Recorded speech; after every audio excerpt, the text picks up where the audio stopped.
HMP Elmley today, so actually if I click there you can roughly probably see her over in that direction. But yeah, so I'm going to sort of briefly talk about Breakeven and some of the work that we do in the criminal justice system, and then we'll kind of pass over to you guys there. So very briefly to kind of cover what we do, we run at the moment a AQA accredited training program throughout the criminal justice program. We're operating in, I think, nearly sort of 20 prisons around the east of England and the southeast at the moment, which delivers training to both inmates and members of staff.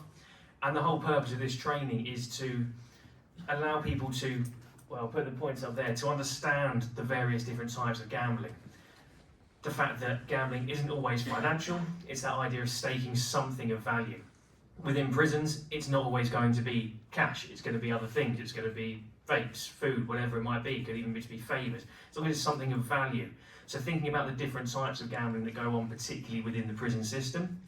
We're also thinking about understanding where we can find support, so where people in those criminal justice systems can find harms, but then where they can find that support, building pathways through to ensure that there is that support and it's built around that. As part of that training program particularly, and I won't go into the science of it in terms of that side, but Christine also does a huge amount in terms of understanding the physical impacts of gambling and addiction in general on people's brains. So thinking about the actual physical impacts that it's having when you are getting those dopamine, those serotonin hits constantly, repeated, and trying to chase those highs and rebuild that. So we've had some great successes over the past few years. These are the figures from 2024. I don't know if you can all see them from where I'm standing, but we've delivered just over sort of 2,400 interventions across prisons across the east and southeast of England. That included then about nearly 1,000 certificates being issued for participants who have completed that training, gone through the assessments and got a certificate at the end of it as a level 1 accredited qualification. And we've also received an award from HMP High Point. So we were nominated and received that from the governor of HMP High Point for the work that we were doing in those prisons to raise awareness and increase the support networks that we've got with them. Some other successes that we've had are working with HMP Maidstone with reviewing their debt policies to ensure that if people are in debt, if people have, whether that's legal or illegal debts that they might be going and experiencing, people as affected others outside of the prison system as well as those in, also are now getting that gambling support if it's tied into that. So rather than it being isolated and separated as a problem, taking that more holistic approach to it. And then finally thinking about, before I move on, what we want to see more of. And really it's sort of 3 things that we want to see more of within our criminal justice programme. So the first one there is increasing the number of accredited interventions. So ultimately we want to be delivering training to more prisons, to more people across the probation services as well, to increase that number of people who are getting that accredited training, spreading that awareness there. We also want to see, out of the back of that, more referrals. At the moment, we're working in multiple prisons, we work directly with people, we get those interventions in. We want to see more referrals coming through to not just our services, but some of the other services that we'll hear from today, building those clear referral pathways through to that. And then finally, the last one is for prisons to actually be appointing prisoners in place, have a nominee that can be a point of contact between Breakeven and with the other services, being someone who is trained specifically as a part of their responsibilities to be that signpost, to have those conversations and refer other inmates and even staff potentially through to that. So that's a very brief sort of overview of the criminal justice system from Breakeven's point of view. As I say, Christine isn't here sadly to do that, but what I would do is now pass over to you guys and I'll give you the microphone, and I guess start by just kind of introducing a little bit about who you are and what you're doing. Hello, can everybody hear me? Yeah. So my name's John Stead. I'm the Criminal Justice Team Leader in the Substance Misuse Community Service, and I work for Forward Trust. I support those that are in the criminal justice system with coexisting substance misuse and alcohol concerns alongside that offending behaviour. I just wanted to say a little bit about Breakeven because it wasn't something that was particularly on our radar as a service. I mean, we did have a small number of people, self-identifying gambling as being a concern for them. But I think since we've worked with Breakeven and embedded the gambling screening tool into our assessment, and having the training that Breakeven have delivered to give us confidence in that, you know, enhancing our professional curiosity, if you like, to ask those questions about the harms caused and identifying the gambling. I think, you know, our referral rate into Breakeven has certainly increased as a result of that. So for me, it's a really, really good partnership. Me as a criminal, so I just want to tell you a little bit about myself, really, just so you know who I am and what qualifies me to sit up here and give you a talk about addiction and criminal justice, yeah? Oh, I'm a bit shaky. I hate these.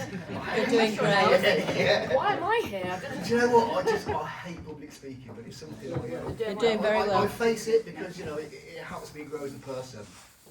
Hands like that, look. So I have lived experience of gambling, funny enough. You know, when I think about early childhood, gambling for me was a gateway into substance misuse, and you know, and I have an offending history, you know, and I have a substance misuse history, and the end of my using was quite chronic, and I was one of those really hard to reach, really entrenched addicts, if you like, you know. And for me personally, I see addiction as a public health issue, not a criminal justice issue. You know, as a criminal justice system, we far too often penalise and criminalise those with substance misuse concerns, and for me it's a public health issue that should be addressed as that and not penalised, you know, and the stigma along with that, you know, getting a criminal record because they've chose to use substances. Do you know what? I'm so passionate about this, you know, only because of my own experience is why I chose to work in the field once I got clean and sober, if you like. You know, it's something that's really passionate to me, you know. In and out of prison is something that I'm familiar with, and you know, I know that perpetuation, if you like, of addiction still plays out in prisons. You know, it still plays out, and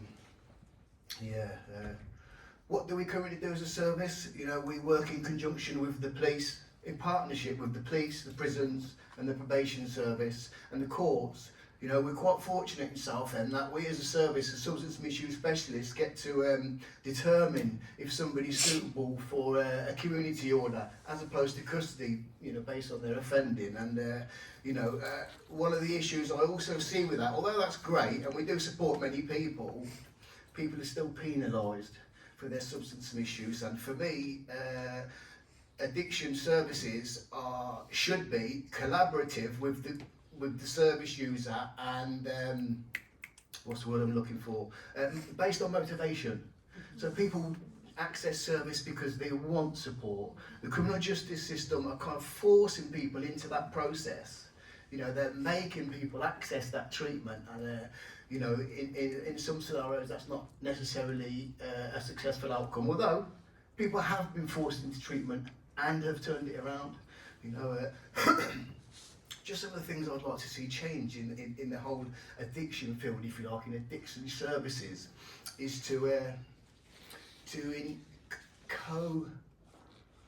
how do I word this so you understand it? So for me, mental health plays into addiction. Yeah, I do see myself as addiction being a mental health disorder. You know, I would love to see what the WHO think of, you know, substance misuse, because it's definitely a mental health disorder. And one of the barriers I see working in the community is supporting people to address their mental health, and addiction being a barrier to that. Yeah. So unless people sort their addiction out, then they can't access mental health. You know, it seems to be a massive barrier for us, and also the complex needs people with addiction face. Sometimes in the field, it can feel like we're like a symptomatic relief service, that we're just dealing with the symptoms of people's addiction, but never really getting to the root cause of it. You know, I think to get to the root cause, we need more integrated services where mental health, trauma therapy and substance misuse services work more collaboratively, you know, for better outcomes for the individual. You know, there is times where it can be really frustrating that people have so many complex needs: homelessness, mental health, physical health. They just, you know, it can be a plethora of things, you know, like broken families, unresolved trauma, adverse childhood experiences, You know, it can be really, really difficult. But that's not to say as a service we do some great stuff. You know, our outcomes can be really good. You know, we can support people to massively turn their lives around from custody to community, and then support them to, you know, build lasting lives in the community. I think I'm going to move on to my custody specialist, Emma. Amazingly. Thank you very much for the chair. Usually you stand up with things like this. I felt like I was on this morning. I was like, what? Custody specialist, that's quite a title. But so I'm Emma Warren. I work for Forward Trust, the same as James Parker that we had this morning, and John as well. The contracts that I oversee are custody based, whether that is with the Reconnect service, which is a through the gate service that looks at health inequalities and how we manage those, and as John's highlighted as well, absolutely gambling comes into that as a health perspective altogether. Also, I oversee contracts for the east of England that are based in custody, and working with Breakeven, starting off at High Point actually, where you won the award for, very well deserved, was the kind of the start of that relationship with Breakeven. And kind of thinking back to the beginning of the slides that you were saying, Andrew, and where the addiction is going wrong in the criminal justice system, I think when we look at custody settings especially, it's that understanding, which was the first point on your first slide, and I was like, there's an agreement between the gambling and the substance misuse, the addictions generally. And it's not necessarily about the lack of awareness of what services are on offer. It's that pre-contemplative stage of the cycle of change. And if you're not familiar with it, look it up, because it all makes so much sense for so many things in life. But when you look at that part of the cycle, it's asking those key questions that give that light bulb moment of someone going, I was going to swear then, pants, it's true. I do stop, paying attention to my child or reading them a bedtime story because I need to get online and do that bingo thing that's on at 6 o'clock, or it's that point, and you can see it in people when you work with them, whether it's in a group setting or in a one-to-one. It's that light bulb where everything just comes flooding through. They're getting all of these memories of these times when they've let somebody down, or they only went to the pub for one, and before you know it, it's 12 o'clock, and you've not done all of these things, and you're feeling hungover for work, and you think, I can't be bothered to do that meeting now, I'll just go on and play that game, or whatever it is. So it's really about the knowledge. So with the criminal justice system, I feel if there was more education for the staff, the officers, from that stage where they're first being recruited and going through training of actually what the signs and signals are, being able to have that conversation with somebody and asking the open questions, that even if that person at that time is not ready to say, yes, I've got a problem and I'm ready to look at it, just to plant that seed. I'm a big believer you can't sit in a group or have a one-to-one session with somebody or speak to an officer on the landing, probation officer, Breakeven, whoever it is. I don't believe you can be there and not take in one little nugget of what happens during that session. Whether it doesn't happen, it doesn't come into play that day, a week later, a month later, when they're having a conversation with a loved one, anything. Something will make that light bulb moment happen, and that's the point where we need to strike and say, we're here. We get it, we're here. Yeah. First question? That's all right. Thank you very much. So I will pass over to questions. I see Andy's, your hand sharp. Do you want to come? Or do you want to shout? No, just shout. John, is it, yeah? Yeah. So, you just mentioned light bulb moment. So, my light bulb moment was MTTC, loss of liberty, loss of salary, leaving mine. I don't want to prejudge, but you said in and out of prison, so you've been in more than once. What was that light bulb moment that made you change your life, not to go back inside and ultimately do the great work you're doing and make the difference? I think it was ultimately my loss of freedom. So I stopped offending way before I stopped using substances. I think for me, addiction is progressive. My experience anyway, yeah, so I'm not talking about anybody else's, I'm just talking about my own. It's quite progressive, and for me, it got worse, and it got worse, and it got worse, and it just got darker, and it got darker, and it got darker. You know, in the end, I think, and then this, you know what, this is something I hear, you know, regularly in the service that I work in, you know, that it gets to a point where you just become a slave to that substance, because your self-esteem, your self-confidence, your self-worth has just been rinsed from the inside out until you're just better the devil you know, if you like. Yeah, and I see that day in, day out, that people are stuck in that place because of what addiction's done to them, you know, and they just don't have the power, if you like, to do something about it, and they just stay in that discomfort and that misery for year on year on year. For me, I think it was the suicidal ideation for me. Yeah, it was using drugs and not wanting to, but also wanting to die because I knew I was worth more than that. I just didn't have the power to do anything about it. I think that was the catalyst for me. You know, for me, it was support from other addicts, and the support from, it used to be called a different service before, so CGL, so community services really. Yeah, I think they kind of held me when I couldn't hold myself. When I was ready, I was ready. You know, we can lay the foundations, man, shaky look, we can lay the foundations, we can sow the seeds, but that individual needs to be motivated, you know. And I think that's what it was for me. I just got desperate enough that I needed to change. Thanks very much. I think we're short on time, so we'll just take one more question. So I saw the hand shoot up the back. Sorry, John. I just wanted to congratulate on what you said. I think it's absolutely fantastic. Wish I'd said it as well when I was talking earlier. One of the reasons we're so kind of connected with addiction and this discussion around gambling is the connections between relapsing conditions. So one of the things that interests me and interests our organisation is you may want to resist gambling, but when you've used drugs and drink, it's harder to resist. And I don't think there's enough talk about how difficult it is to resist a compulsion when you take a substance. And it's a bit like that with gambling, isn't it? Gambling creates that high, and often people want to use drugs and drink to enhance the high or create the high or manage a really difficult situation.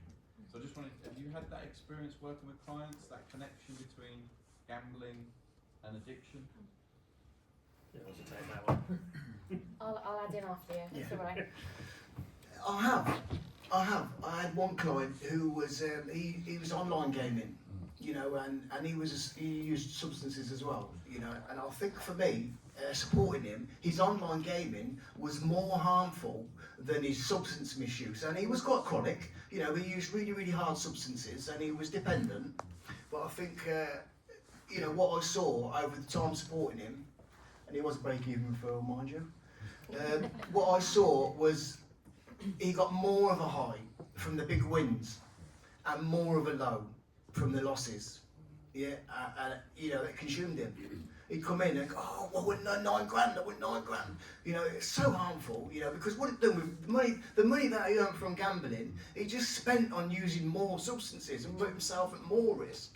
You know, and the lows just reinforced how terrible he felt about himself, and you know, the impact that had on his family, because this guy lived with his mum. You know, the impact that had on his mum, the borrowing money, the lying, the cheating, the stealing.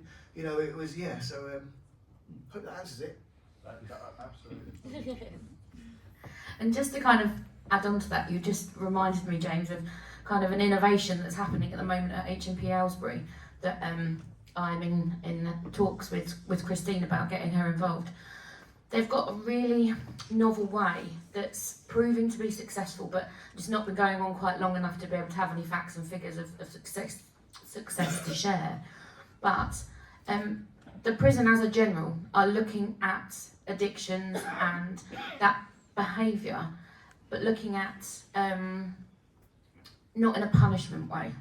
So rather than then giving an MDT, a drug test, and then having an adjudication with the governor and being punished again, having privileges taken away, it's actually being looked at from a really supportive measure and having those behaviours recognised and named, and the referrals going in so that different companies can start to work with them And even if there's a refusal, I don't want to work with Forward Trust, I don't want to work with whoever, it's going back to that same thing again about that realisation and that light bulb moment that actually, okay, I have got a problem. So yeah, it's just about looking at those behaviours and that cycle that just continues, and actually how can this be helped? How can we jump on the cycle with them, as opposed to taking away their TV and the punishment and etc. So it works in the same sort of way. Brilliant, thank you very much. Round of applause.